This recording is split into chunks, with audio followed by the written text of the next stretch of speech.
Welcome to Compass Points, the weekly podcast for CompassKnox.com. CompassKnox.com is your best source for news and politics in Knoxville and Knox County. If you'd like to learn more about the topics discussed on today's podcast, go to CompassKnox.com and subscribe for in-depth coverage and much more. Welcome to Compass Points, a podcast about Knoxville and Knox County government, politics, business, education, and just about anything else that strikes our fancy. I'm Scott Barker, the editor of Compass, a subscription-based website and newsletter where we report on all these topics and more. I'm joined by Compass co-founder Jesse Mayshark. Jesse, how are things going today? Going pretty well. I need to make a correction to what I said last week. Last week I said I was looking forward to the Oscars.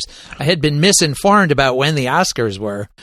So the Oscars are actually this Sunday. So I'm still looking forward to the Oscars a week later. Yeah. I had forgotten actually that we'd talked about the Oscars and then they didn't happen. So I was overly anticipatory.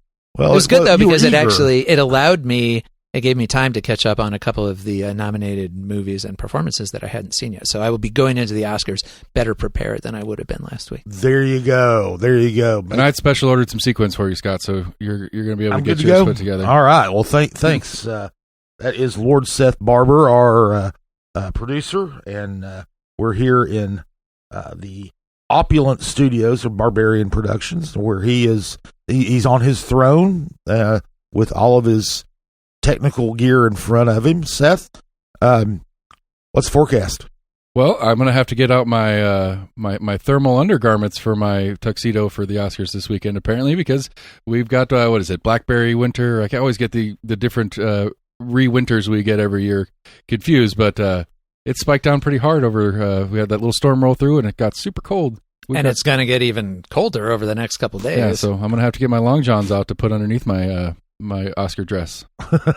This is the way it goes. I feel bad for all the plants and the birds and everything. I know we brought a bunch of plants back in that we had taken out thinking it was time for them to be outside for the season, but we had to bring them back in. Yeah, we did the same thing. So it's of course the thing about it is just like mid-March. I mean, this isn't unusual. I know, but we got spoiled in late February when it got so warm. So maybe it's an age thing, but I at least, and maybe I can speak for others too, have this amazing ability to forget that this does happen every year because I'm just ready for spring. It's springtime. I've decided it's spring and the weather's acting like spring, so it's going to be spring. And then it's like, wait a second, not yet. Every year, but I forget that it does it every year. Yeah, and if you needed any reminder, we did spring forward last week, so that was the way to go, Knox County Schools. I still like that because it's going to make this Monday much less painful. Yeah, well, or maybe more because mine have both slept in all week, so it's going to be it's going to be painful one way or the other. So, well, one thing about last week being spring break, local government news was a little sparse. So we had we ventured a little further afield than we sometimes do, but we'll be talking about two local candidates who were removed from the ballot for the primary. So we'll talk about that briefly. The also Immigration and Customs Enforcement arrested a reporter in Nashville and detained her because apparently she's Hispanic and there was no real reason to do it, but we'll go into her case. The University of Tennessee has at Knoxville has some pretty ambitious goals for its research efforts, and we'll look at those. There was a breakthrough in a cold case from the 1980s. A young man who died was murdered in the 80s, and they finally have identified him. We'll talk about that. Also, the signs have been are being removed in the Great Smoky Mountains National Park that don't align with the Trump administration's views of history and the environment. And we'll start out talking about another Trump initiative that would orders the board of directors of the Tennessee Valley Authority to cap pay for all employees at $500,000 a year. Now, that would be quite the pay cut for Don Moul, who's the CEO of TVA, who makes $5.7 million a year, and for several of the other top executives who make seven-figure salaries as well. This is the second time that Trump has kind of railed about TVA salaries. At the end of his first term, he criticized TVA for the salaries, and he takes issue with it because federal government employees don't make that much money. The president gets paid $400,000 a year. The governors, the highest paid governors make a $250,000, and that's it. But he wants that capped. Now the say that paying federal employees that much undermines the public trust, and the issue there though is under federal law they just about have to pay him a lot of money. The TVA Act of 1933, as amended, it's been amended since 1933, but it authorizes the board or orders the board to take to basically pay the CEO somewhere in the vicinity of others in the industry. That is kind of standard practice when you look at CEO pay in other industries, in private sector. A lot of times they'll say, well, these are our peer organizations, and this our CEO will be paid the average amount that the others get paid, or something like that, something to that effect, or more than any of the others, or less than any other. But it's a standard practice, and TVA is unique in that it's not really a federal agency. It is a federal corporation. It is a standalone entity. It doesn't. It's not part of any cabinet department or anything else. It doesn't get federal funding, and it doesn't get federal funding. It does not get taxpayer money, although it has to perform functions beyond power generation. They manage the waterways in the Tennessee River watershed. So it's and other things. They do a lot of economic development that a lot of that private utilities don't do, and so it is a strange beast in that manner when it comes to its relationship with the federal government. And the one thing too is, we mentioned that the compensation of the CEO is kind of tied to other CEOs in the power generation industry, and but TVA is kind of close to the bottom as far as that kind of pay goes. Moul gets $5.7 million.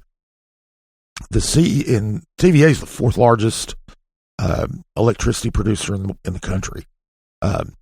Two of the companies above them in that are Southern Company and Duke Energy.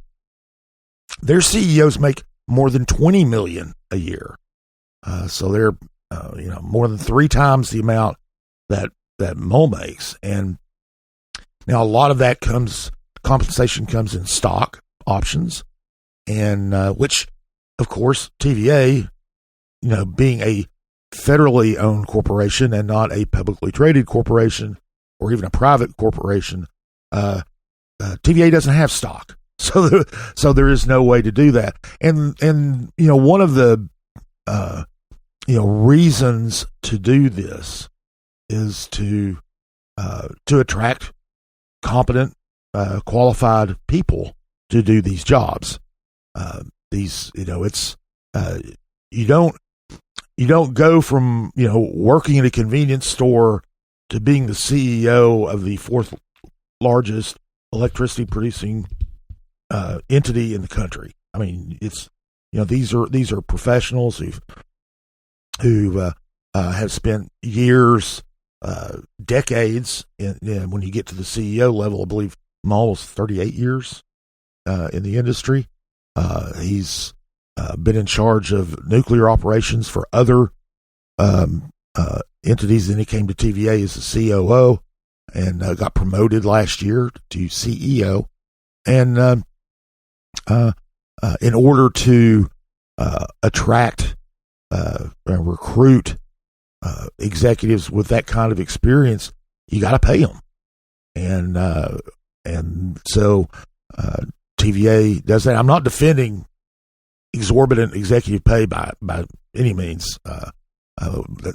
Completely separate conversation could be had about CEOs making way too much money compared to the people who work for them. And I think that there are multiple dimensions to this, because I think Trump, he made an issue of this in his first term. My sense was always that it annoys him. There's people who are theoretically federal employees who make more money than him, because that's how he thinks. Yeah. So first of all, I'm sure it really bothers him that there are other people under the aegis of the federal government who are making more than him, because that just shouldn't be something that happens. He doesn't want anybody to make more money than him.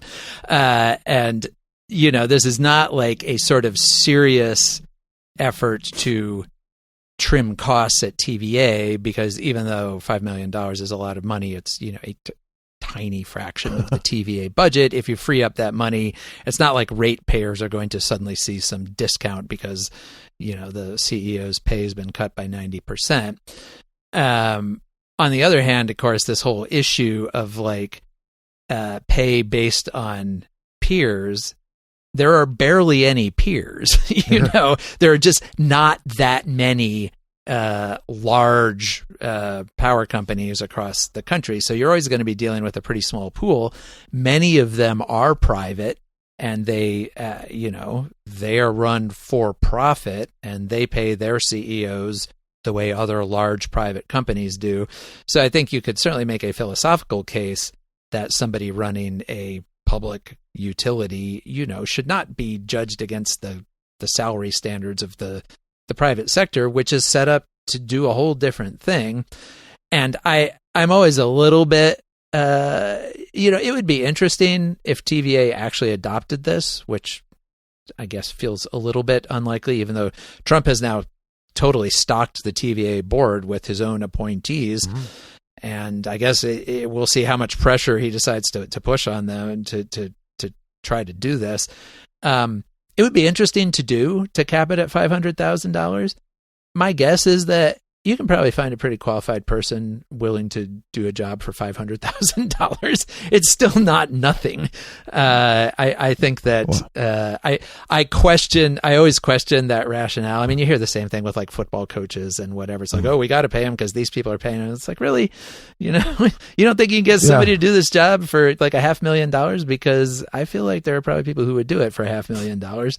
And also, TVA is a giant organization that has this big bureaucracy. It's not as if the CEO is the one up there, pulling all the levers and pushing all the buttons and everything. But it's one of these things where it's it's sort of hard to generate a lot of public sympathy for the CEO of TVA, and it's also hard to believe that Trump has much in mind here beyond the fact that if anybody's going to get paid $5 million by the federal government, he would prefer it to be him and not some guy in Knoxville. Well, that's true. And, the one thing about the executive pay is that, that part of the conversation is kind of, those aren't the rules that they play by. Yeah. And you got to remember, this is federal law. Oh, yeah. That requires they would have to it. change the law. The TVA Act would have to be changed. I just think that anybody taking a serious look at TVA and the level and quality of executive leadership that the utility has had over the years, I think you'd be kind of hard-pressed to say, well, it's great that we pay them so much because it has given us an unbroken string of just really visionary corporate leadership. Well, I don't think there's many people who would say that about You can make TVA. the inverse argument and say it's because we're not paying them at the Duke Energy level. If we were paying at that Duke Energy level, maybe we would have said string. I guess you could make that argument if you wanted to. Yeah, I wouldn't make that argument, but yeah. But, it's although to your point, I don't think that you would be able to get someone in the industry with the qualifications that you typically get as a CEO to take that job for $500,000. I just don't think that'll happen. Because it would be an interesting experiment to run. Sure, I mean, you could find a I mean, you've got vice presidents and division chiefs in these other companies that make more than that. Yeah. And you're not going to get somebody, and I mean, Moul's only been the CEO. He's not even been the CEO for a year.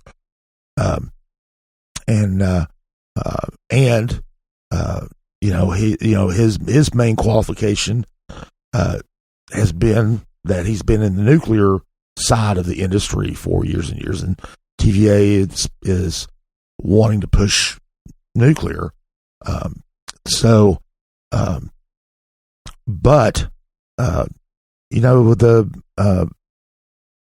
You're not going to get anybody above maybe somebody who's run up one power plant, who's managed one power plant to take that job, because they have to take a huge pay cut to do it. So, I mean, the most likely thing is we're not going to find out, because I find it hard to believe that TVA is actually going to cut their CEO pay by 90%. Yeah, and one thing that's interesting in the memorandum itself, it states that the board, they need to cut pay for all employees down to cap it at $500,000, as long as it meets the annual review of funding, which, as we just said, they already, that's what they've already, it's already resulted in this. It also doesn't affect anything that's already in place. It's not like if the TVA board met next month and adopted this, that Moul would lose 90% of his paycheck. He's going to get it. Now, if he leaves, or when he leaves, the next person wouldn't get it, but it wouldn't change anything in the short term unless someone leaves. So, so it's kind of set up to give them a out. So, the board could do that. Now they've got a deadline. We've got to do this within, 30 days, and then report to the White House within 90 days about, what actions that they've taken. Which, by the way, the legalities of that are pretty squishy. Like, does the president actually even have the authority to order the TVA board to do this? I think is a very open question. Yeah, the way that TVA is set up is that, other than appointing board members, the president has no authority over it's not part of the administration. It is that's one of the things you've got to keep going back to, is that TVA is a standalone entity. It is not part of the administration. It's not part of any cabinet thing. Their Congress has some oversight over it, but because TVA doesn't get money from the federal government, it's a real low priority, even in Congress for TVA oversight. I remember when I was covering the coal ash spill in was it 2008? The Kingston coal ash spill. The Senate Environmental Committee had hearings. I went up to cover those hearings on it, and it was almost like, other than Lamar Alexander, nobody really knew much about TVA. Members of that committee, they just don't fool with TVA because TVA doesn't receive congressional funding. So, TVA is set up to be independent, and I'm not sure if legally, technically, the president can order them to do anything and that they would have to follow. Yeah, I mean, he's obviously counting on the fact that this is now his board, more or less. Right. These are people he's appointed, therefore they should do what he says. And that kind of goes in with his view of things anyway. If I appoint you, you owe me. Yes. He feels the same way about several Supreme Court justices. Yes, he does, and that's just kind of his the way that he goes about things. So, transactional, I think, is the word. That's what that's the word everybody uses, and I don't know that it's not wrong.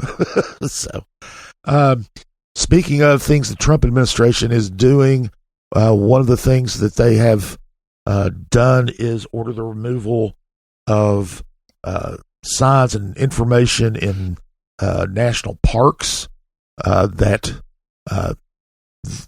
don't fit in with their worldview, and even if they are factually correct, and that has already happened in the Great Smoky Mountains National Park. Our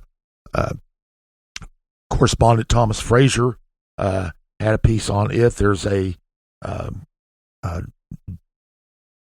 data set that had been leaked to the media about that. He culled through that data set and came up with this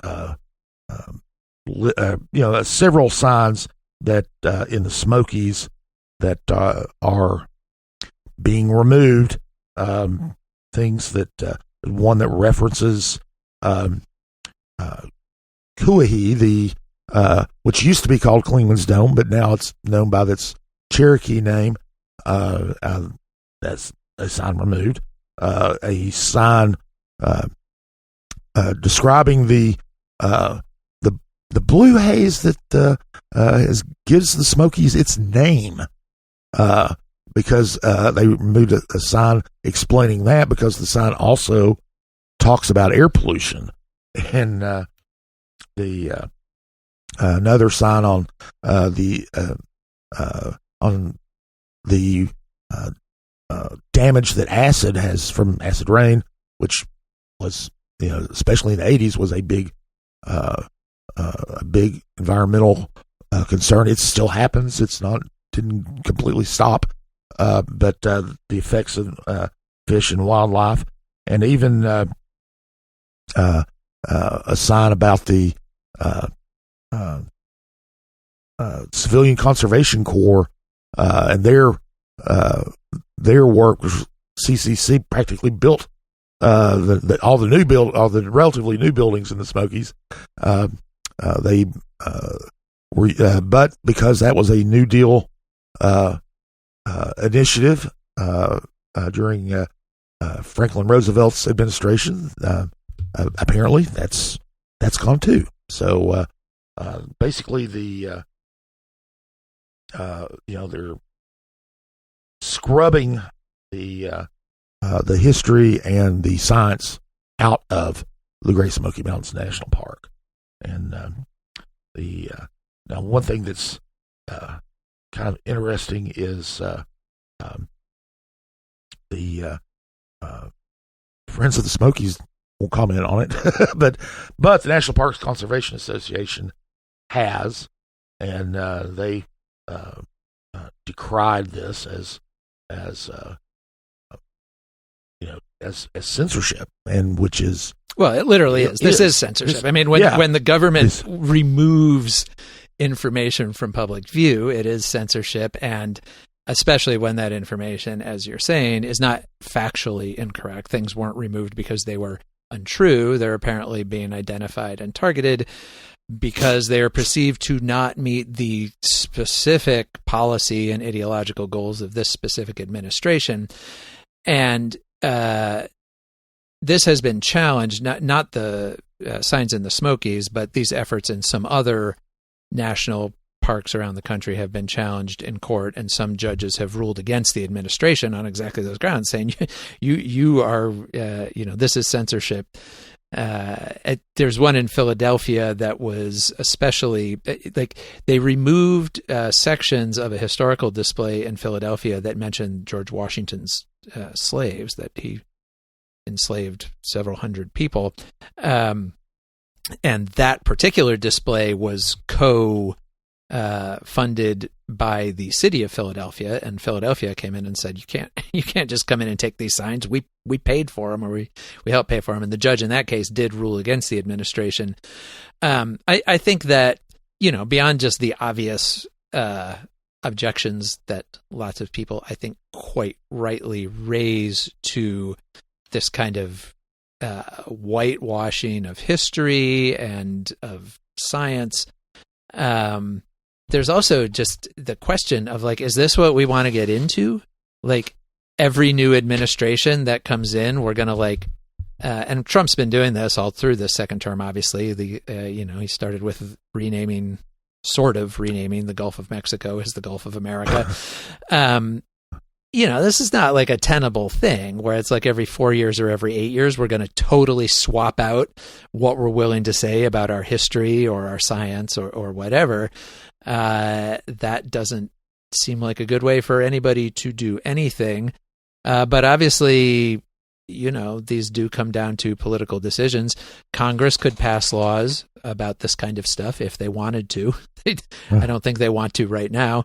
But it definitely, it feels so petty in a way that, does it really matter what it says on this one little sign by the road?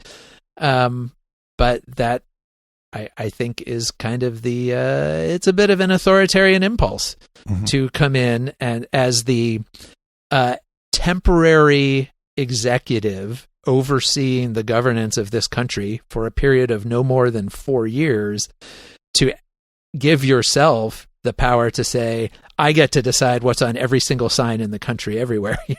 That's he was duly elected, but that's an authoritarian impulse. And I am personally suspicious of authoritarian impulses in general. Yeah. Well, and it remains to be seen. He's talked about, he could probably run for another term. That's right. Anyway. He likes to say that too. If only they could scrub out that part of the Constitution that says he can't. Well, they could just go in and just cut out that part of the Constitution, and you wouldn't see it, so it wouldn't be real. Right? That's right. So anyway, is it one of those magic documents that every copy of it ever existed? Will that section will disappear too? So my pocket Constitution will update automatically. This is the problem with things written on paper. I know it is. It's just so difficult. Well, here in Knoxville, they actually went further afield than just here in Knoxville. The authorities have finally identified the remains of a young man who was murdered in North Knoxville in 1988. So that was 38 years ago. There were employees, railroad employees, doing some repair work. near the Costa shops, which, for those of you who don't remember, that's why I-275 going north from downtown makes a big sweeping curve to the west before going through Sharps Ridge. That's where the rail shops were, and a rail yard were for Southern Railway. Anyway, they were working there, and they in August of 1988, and they came across a skeleton and clothed in a T-shirt, and of course, obviously reported to the authorities. KPD went out and tried to started an investigation. They had no ID. He had no ID. There was no, no missing. Apparently, no missing persons report to connect to, and so they didn't know who he was. And obviously, he had a T-shirt on, the Best Italian Restaurant T-shirt, and Best Italian was a local pizzeria, and there's also one of the same name. And I believe they used to have the same ownership. I don't know if they are still owned by the same people, but in Gatlinburg, but anyway, they thought he was in his 20s. Other than that, they really didn't know because there was just a skeleton left. So he was basically John Doe, and one of the things that, as they periodically went back and looked, the UT's Forensic Anthropology Center, Body Farm, gave a sample of the remains to the University of North Texas Center for Human Identification, and that's in Fort Worth.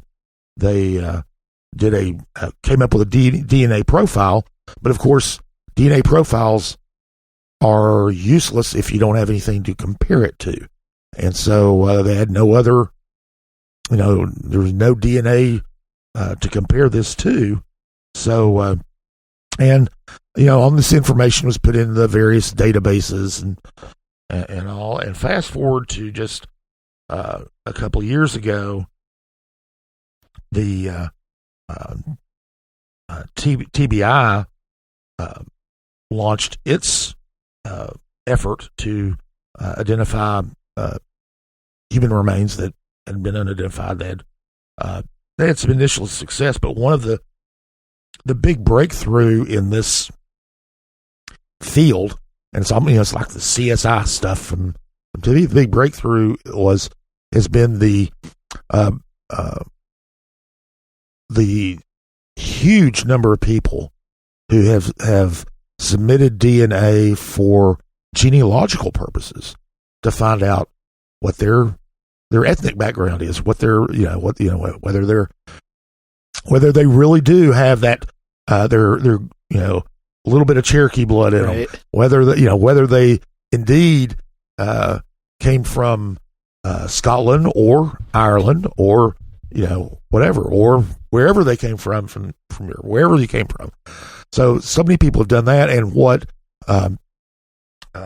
there is a lab also in Texas that they specialize in combining that information. It's called forensic genetic genealogical testing, and they take DNA profiles like the one that was Knoxville Police Department submitted, or the UT submitted to them, and they compare it to these that people had DNA profiles of people who have used these private sources to track their genealogy, and that way they hope to identify relatives of the person whose remains they're trying to identify. And lo and behold, they got a hit on this skeleton, and it turns out that The young man was 22 years old, and his name was James Robert Benson. They contacted the relative that had been identified, talked to them, decided and concluded that those remains belonged to him. And because he'd been in Knoxville at that time and he had gone missing. Yeah, well, he was a Knoxville native. They have not said whether he was actually living in Knoxville still. Mm-hmm. But if he had been missing, or the last time he had been seen was in March of 1988. So it was 4 months before he was his body was discovered, which is why there was just a skeleton left, because it was 4 summer months there that and the decomposition went pretty rapidly. And but yeah, they haven't released anything about him yet. Remember, they just now basically found out who he was, and that's, one of the things is as interesting, at least to me, the science is on this. It doesn't solve a case. I mean, they still don't know what happened to him. They just know who he is. And so, and that allows them to then start investigating, who did he know, who were his associates, where he lived. Yeah. Where he lived, where he worked, who his associates because this were. is still, I mean, if he was murdered, which of course we don't actually even know that, but it's a reasonable. Well, it's classified as a homicide. Yes. Okay. And I did see one thing. It wasn't when I was researching, some of this, I did see one reference to marks on his bones that were consistent with stab wounds. Mm-hmm. It wasn't an official enough source for me to put in the story, but I mean, that's out there, and But that means, this is an open case. There's no statute of limitations on homicide, and nope. So this is an open murder investigation. Absolutely. So, and it's, he's not much younger than I am, and so it would very real possibility that the person or persons who committed that crime are still among the living and out there, maybe in Knoxville, maybe somewhere else. Who knows? I mean, it's been almost 4 decades, but there's a very real possibility that they'll be able to put something together. Now, whether they would be able to put together enough to actually make an arrest remains to be seen. Well, They're going to need more than the DNA for that. Yes, absolutely, and it's just good old-fashioned police work with the added complication of the vast amount of time that's passed since it happened. But KPD does have a unit that is doing it. Their homicide unit is picking this up and working on it, and it would be. I think it would probably be a long shot that they would be able to actually charge somebody with it, but you never know. And it's just kind of fascinating how you can now, with so many with DNA and so many people voluntarily doing this, because just up till just a few years ago, before genealogical DNA was a thing. They had to get DNA from people. You would need a warrant. You need a warrant. Yes, Yeah. You need a warrant to get it, or it's usually a suspect. As you see on the crime shows all the time now. Hey, we're going to take your DNA, one way or another. And get the coffee cup that they use. Yes. We've all seen this. I do want to say that I thought the photo that they released of the victim here, I guess it probably came from the family. I don't know, but it's a very striking photo. He's a handsome young man wearing a sort of like a white summer suit. Looked like he had, walked out of one of those angsty young people movies of the 80s. Like you could definitely see him hanging out with Robert Downey Jr. or something. Yeah, it's and I thought it was kind of haunting too. Yeah. The patina on the photo, and knowing the story, Yeah. and it was haunting. But the one thing that's good, whether they end up making an arrest or not, the family does have closure. They do now know For sure. sure what happened to him. Yeah. And, Or at least that. or at least, well, Where he ended up. Anyway. where he ended up. Yeah.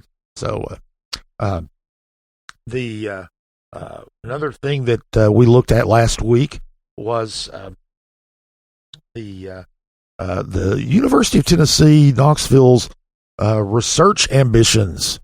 The Chancellor Donde Plowman made a presentation to the recent trustees meeting about what they do, and they have some pretty high high ambitions. They've got these peer institutions that they supposedly, or that they're supposed to measure themselves against. But what Plowman told the trustees was, we don't do that. We compare ourselves to some of the most prestigious research institutions in the country, members of the Association of American Universities, which is an invitation-only organization that does of these research institutions. Only 72 members in the United States and Canada, or 71 members in the United States and Canada. You think of the big prestigious schools that you can think of. They're all members. Every Ivy League school is a member. Vanderbilt, Duke, UCLA, Michigan, North Carolina, Johns Hopkins, University of Chicago, goes on and on and on. UT is not a member, but they want to at least be able to qualify, or at least be do things, reach that level, even if they don't, even if they aren't asked to be members. But they have some serious shortcomings when it comes to this. And when Plowman, kind of started going through where UT stood against these institutions, the difference was pretty startling. Now, they don't actually compare themselves to Harvard and Princeton. They compare themselves to the public institutions that are members that don't have research hospitals as part of their campus, because research hospitals, generate tons and tons and tons of research money, and it would be kind of an apples and oranges comparison there. So it's a subset of AAU members. But one thing that was really stood out is the amount of money that these schools put into research. Now, these are schools that are just like UT. They're public institutions, no hospitals. They spend nearly twice the amount of money what University of Tennessee spends. University of Tennessee spends in 2024 spent $387 million on research. These schools spend over $750 million, and the part of that, another stat that was interesting is they also spend more on lab space, or they have more lab space. The average institution they compare themselves to has 1.4 million square feet of lab space. UT has 572,000. Mm-hmm. So it's a real, and of course they also don't have the faculty because they don't have the space to put the faculty to increase the research. Excuse me. Sorry about that. To increase their research efforts. Now, Plowman is an eternal optimist. She thinks that they can help close those gaps, and those are the big gaps. I mean, 6-year graduation rates pretty comparable. There's some other metrics that they talked about too, but just on the research side, UT is establishing these innovation hubs. There's one that basically everything along Pellissippi Parkway to Oak Ridge National Lab is considered a hub. Then there's the Cherokee Farm and UT Medical Center, which, when I mentioned that there's not a research hospital connected to UT Medical Center is not connected to UT anymore. It's a private, nonprofit entity, and the only connection it has with the University of Tennessee really is its name. So and it's not the University of Tennessee does have a teaching hospital, but it's in Memphis. It's in Memphis, right, and obviously not part of the University of Tennessee Knoxville campus. So, but anyway, and then there's the Maplehurst, where UT has acquired most of the Maplehurst neighborhood, and they're going to be putting that's where they're going to talk about putting a computational AI research center there, and Plowman thinks it's doable to increase the space. I mean, that's more than 500,000 square feet, or actually close to 500,000 square feet of space that they have plans to actually build these buildings. There are a couple at Cherokee Farm they're going to build. There's one on the Oak Ridge corridor, and then there's the one in Maplehurst, and the UT is not as their finances aren't as robust as some of these other institutions too, but what they're doing, and they've done this in other instances, especially with building dorms, they're going to be doing this here with research, is they're going to go into these public-private partnerships, and basically private companies are going to build these buildings and lease them back to UT, or at least portions of them back to UT, and UT is going to take research money that is from or grant money that pays for the research that's going on in these buildings, and use that to service the debt. So it's a little convoluted, but basically, and Plowman talked about what they're going to do in Maplehurst. They've got a company, she didn't name it, that was basically going to buy the building or build the building and conduct their research in there, and UT would be there as well.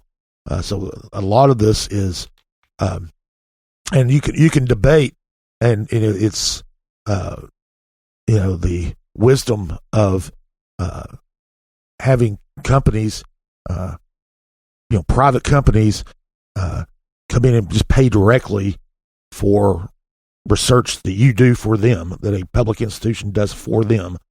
But that's the direction UT is going in, and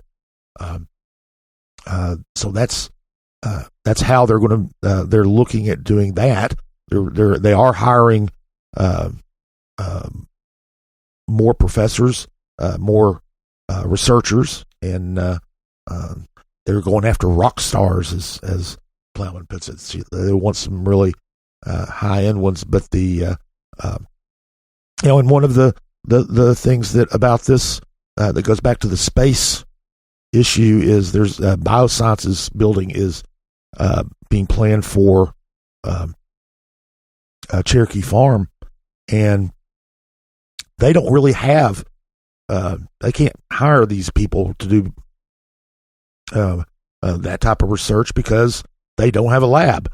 So once they build this building, they'll be able to hire the faculty and do the research and add that to the research portfolio. So Plowman thinks it's doable, but it is really interesting that that they are really she firmly believes that UT can become a top 10 public research institution. So of course, this is something that will take years. These the building projects alone are going to be finished before 2030. So, but it's interesting, she and UT President Randy Boyd, Boyd especially loves to say this is the greatest decade of the University of Tennessee, and increasing the research capabilities, making it more where they are more aligned with other prestigious, even public universities, would be quite an achievement for the university. So, yeah, and is in line with their other pushes, which they've been, strikingly successful at in terms of, first of all, attracting more students, more interest from students, and also a higher grade of student in terms of average GPAs and test scores and all of that. And so if you're bringing in a lot of highly qualified students, having prestigious programs, I think is like those things obviously work together. Yeah. And now, didn't report this. This story was focused on the research end of it. She also talked about the student end. One of the things where areas where UT Knoxville lags behind these schools is the retention and graduation rate of students receiving Pell Grants. And of course, those, by definition, these are students from lower income families. A lot of them from either a lot of them are from rural high schools that are where they're in the experience at UT is completely different than anything they've ever encountered, and they Plowman point out that these students that we're admitting who also get Pell Grants are just as smart and just as capable as students who don't receive Pell Grants, but because the experience is different for them because of their socioeconomic backgrounds, they're more at risk of dropping out, and so they've got a program that they're setting up at UT where every student who receives a Pell Grant can go into this program, and it provides more support for them, and that would theoretically raise that those retention and graduation rates for those students to be in line with the others in the other students at UT. So, and of course, UT has a lot to overcome. One of the interesting things is complete out of left field aside here. In the Epstein files, there is a UT professor is mentioned in some of the emails there, and one of the things was somebody was and I ran across it. I was searching the database for just anything that connected to Knoxville.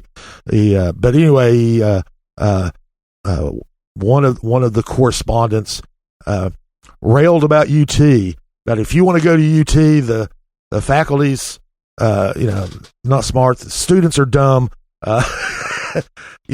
It's dull. It's horrible. Don't go there. I guess if you have to have your institution referred to somewhere in the Epstein files, it's probably not really a black mark for it to be in a derogatory way. Probably not. But anyway, but I mean, UT,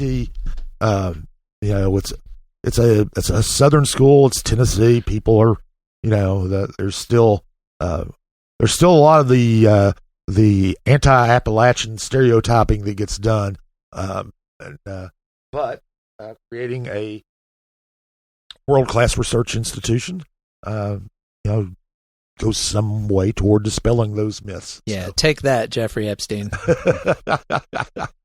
Now over in Nashville, we are ranging further afield again. ICE arrested a reporter in Nashville, and Jesse, you reported on this. Arrested a reporter for apparently no reason whatsoever, other than she's Hispanic. So what? Well, she is an immigrant, and we are going farther afield, but it's also in our field of journalism, and we take particular interest in such cases. Mm-hmm. Stephanie Rodriguez Flores was arrested in Nashville on, I don't actually have the date here, but it was during the first week of March, and she was with her husband, who is a U.S. citizen. They were at the gym. I think they had just pulled into the parking lot of their gym after having dropped off their 8-year-old daughter at school, and suddenly the car was swarmed by ICE agents who essentially grabbed her and took her away, as they do. And Rodriguez is a citizen of Colombia. She came to the United States in 2021 on a tourist visa and then applied for asylum, which is a legal thing to do. And so she has had a pending asylum case since then, and her application for asylum was based largely on her work as a reporter in Colombia. And she, attests that she was in danger for having been a journalist in Colombia, and that's why she's applying for asylum. And according to her husband and her lawyer, she has been following every designated step, showing up for every meeting, getting together the paperwork. She's actually in the process of pulling together an application for a green card, partly based on being married to a U.S. citizen and also on this pending asylum application. And they just took her. And so the suspicion that certainly her husband and her lawyer have voiced, among others, is that she was targeted because of her work in Nashville, where she has been working as a reporter for a Spanish-language outlet called Nashville Noticias, which means Nashville News. It's Spanish language for the city's large and growing Spanish-speaking population. And among her, she doesn't only focus on reporting on immigration, but, if you're reporting on immigrant communities in the United States right now, you are certainly going to be talking about immigration enforcement, and some of her work could maybe be seen as critical of ICE in the sense that it is about the impact that this aggressive immigration enforcement is having on immigrant communities and the fear it's creating and the families that are being separated and so forth. And so now she herself becomes one of, she's been reporting on those kinds of stories, and now she's one of those kinds of stories herself. Apparently it sounds like the technicality that they picked her up on is that they said she had missed her last 2 meetings.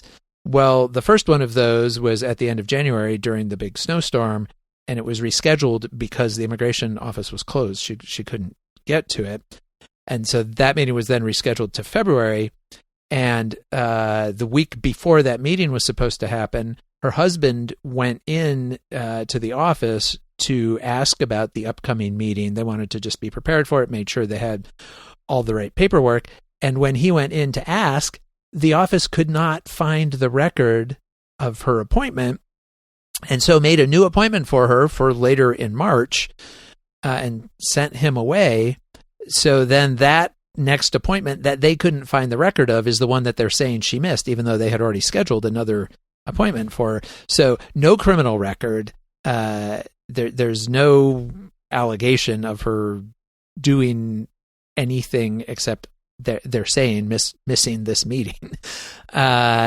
And so, she doesn't fit any of the profiles of the people who they say they are targeting, the worst of the worst, people who have committed criminal offenses. And as we know, even when they talk about all of the criminals who have been arrested and deported, a large number of those turn out to be like traffic offenses and things like that. But in her case, it's not even that. And the warrant that they had was not a judicial warrant. It was just a warrant signed by an immigration officer. And she is, as of today, we're recording this on Friday, there hasn't been any update today saying that anything has changed. So she's apparently still being held, still being detained, separate away from her husband and her 8-year-old daughter.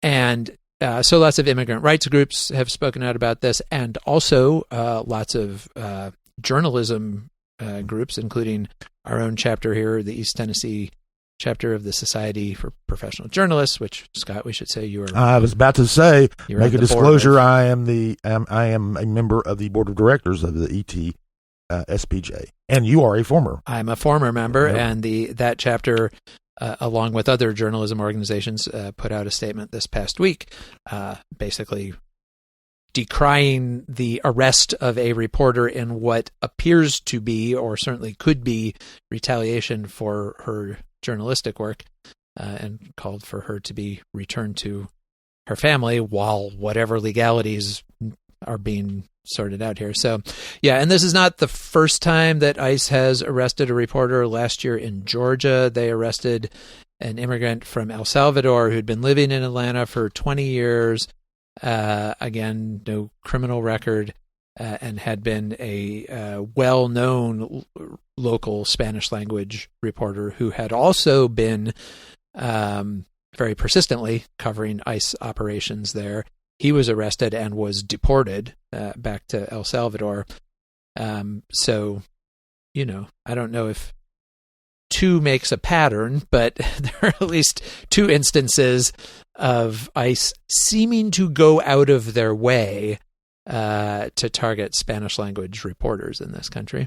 Yeah, and that's the kind of the disturbing thing there is that these are people who report on immigrant communities, and they are immigrants themselves, and it smells of retaliation and smells of being a punitive measure against journalism and against free speech, and that is anathema to should be anathema to everybody in the United States, but particularly to journalists, because that is near and dear. It is what we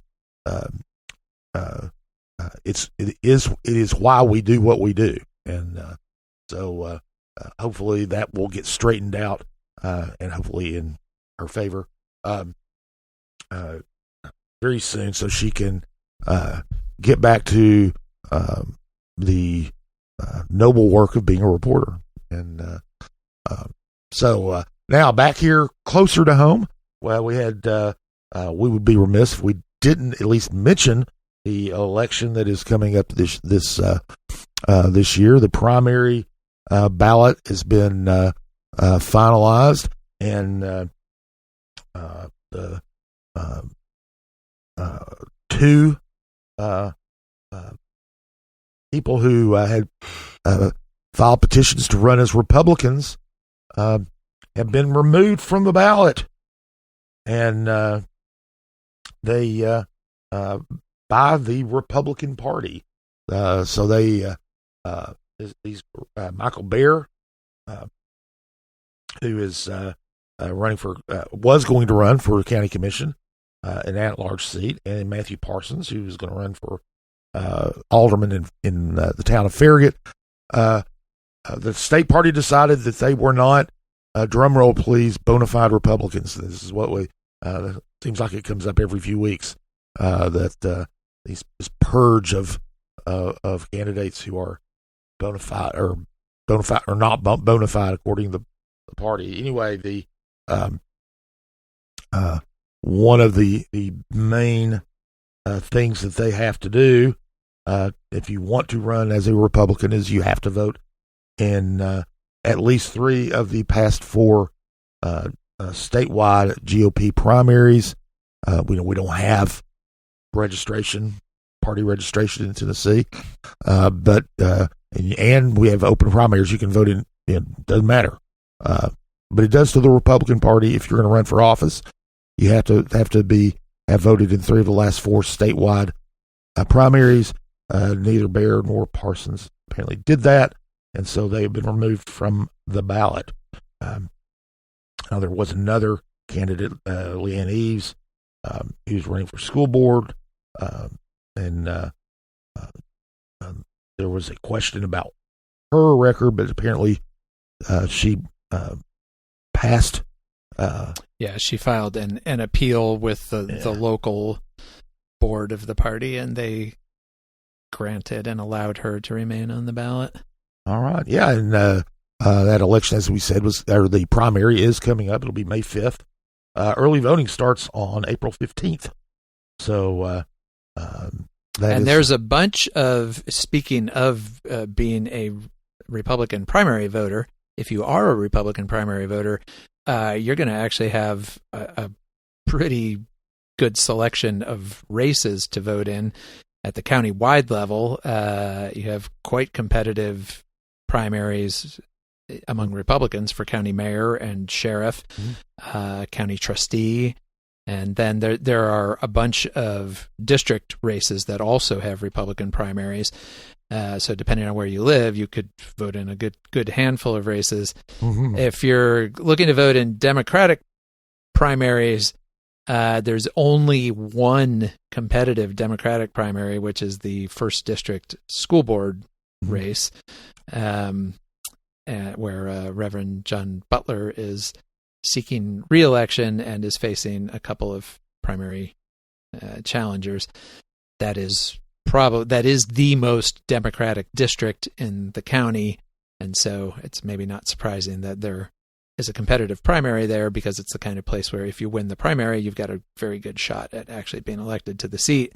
There are Democratic candidates running for most of those other offices, but only one in most cases. So there's not much of a primary for Democrats in May.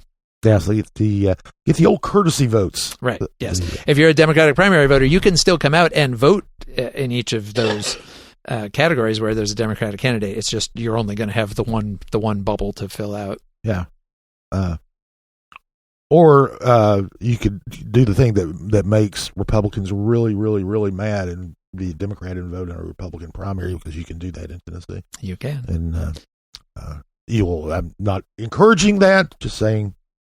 Well, you can't technically be a Democrat, but as you say, we don't have party registration. So the only thing you have to do when you show up and ask for the ballot is attest that you are a Republican for the purposes of that day, essentially. Or a Democrat. That's right. So, and if you're an independent, like our friend Seth here, and refuse to vote in party primaries at all, you just stay home.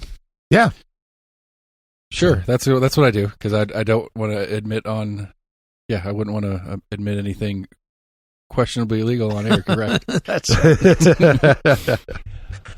Well, all right. Well, that wraps up what we some of what we covered last week. We covered lots more stuff as well. We have in addition to the website, we've got a daily newsletter goes out. It has a lot more information, and if you subscribe to Compass, you can get access to the website and receive the newsletter every weekday morning. And you can do that by going to compassknox.com. Now, coming up this week, spring break is over, and government, it's funny when spring break happens, it's not just the schools. Government activity just about grinds to a halt as far as any big news goes, because a lot of government employees have kids. They take that time off too and go do whatever it is they do on spring break. But spring break is over now, and they're back at it. We've got several meetings. The county commission on Monday, they're going to hold their kind of optional agenda review meeting where they're going to review the agenda for the meeting that happens the following Monday. The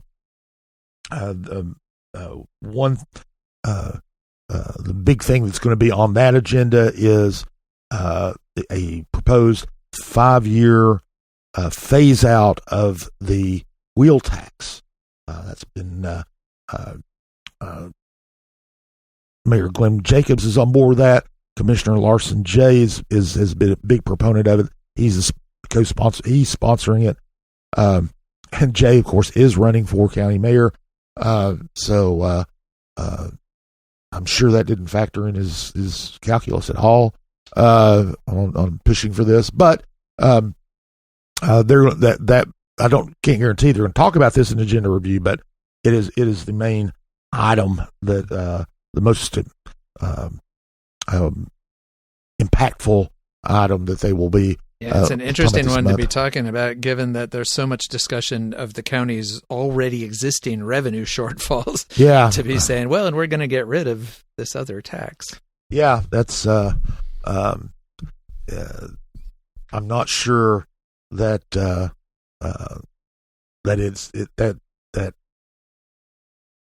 it's going to have universal support because of that. So it still could pass. I mean, it's we've got a Republican majority on the commission, and there's not a tax that some Republicans wouldn't eliminate. So anyway, that they're going to be talking about that. There's also a meeting at 5 p.m. Monday. Now this is going to be, these are both in the main assembly room of City County building. 5 p.m. They're going to go through zoning matters. Doesn't look to have anything real controversial on it. All of the zoning, the rezoning requests were recommended unanimously by the Planning Commission. Almost all of them with no discussion. So there was won't be too many controversies there, or shouldn't be.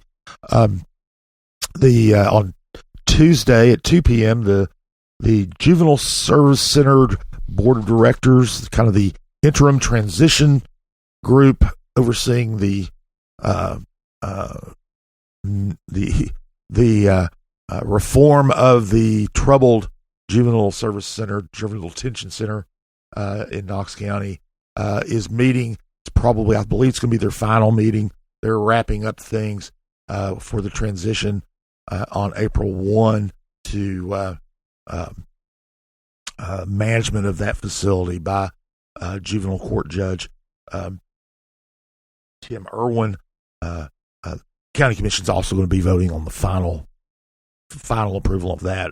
It's almost assured of passing. So anyway, that they're going to be winding up their work there.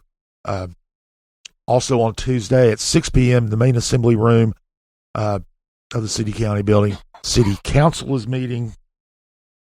The got a couple of things there. They're going to be considering a new Parks and Recreation master plan, and they're going to be looking at something. We talked about this before. Got delayed from the last meeting. Care Cuts, which is a nonprofit that provides haircuts and other services to people who are unhoused, is wanting to open a service center in Clinton Highway out near Merchant Drive, and right, and not a shelter. It's to provide daytime services. Yes, kinds. But there are a lot of people out there and business owners out there who oppose it. It was kind of interesting when they went to Planning Commission to try to get for their rezoning. Planning commissioners, a couple of them, one of them in particular, just blasted some of the opponents, and talked about how these services are needed, that there are already homeless people who were in that area. One of the people who were supposed to was complaining because somebody was asleep on their doorway to their business, and they were like, well, if the center was there, maybe they'd be there instead of sleeping in front of your business. But and it'll be interesting though to see what council does with it, because planning commissioners, they are appointed, they're not elected. Elected officials tend to be much more sensitive to the angry residents because they rely on them for their votes. Now, one of the things that's interesting too is now that that really only the district rep is the is the one who's at risk there. The other district reps are pretty insulated if they can don't have to face those voters. So anyway, and then finally at the end of the week, next Friday, this Friday at 10 a.m., the University of Tennessee Knoxville Campus Advisory Board is meeting. Don't know what's on the agenda yet, but they usually one of the things that maybe probably will be on the agenda is a proposed budget for the campus for next year. They usually approve that before it goes to the Board of Trustees in the summer. So they're going to be. Did I say that they were going to be meeting at the Tickle Engineering Building? If I didn't, they are. If I did, I apologize for the redundancy. Anyway, that's it for Compass Points this week. Jesse, enjoyed it as always.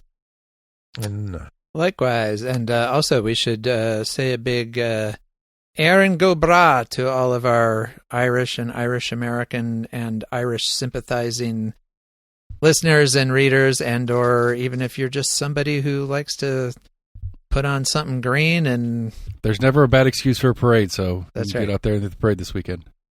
Absolutely. Well, last weekend. The parade was last weekend. The parade was Saturday, but St. Patrick's Day itself is coming up on Tuesday. So, happy St. Patrick's Day. Lord Seth, thank you so much for your work. I also want to thank Will Wright for providing music for us. And we will be back next week with another installment of Compass Points.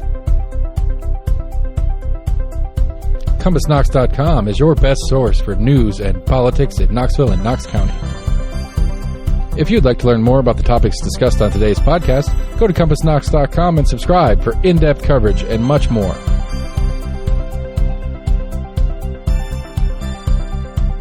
And many thanks to William Wright for composing our theme song. Compass Points is a partnership of Barking Shark Media and Barbarian Productions, and recorded by Lord Seth A. Barber at Barbarian Studios, Knoxville, Tennessee.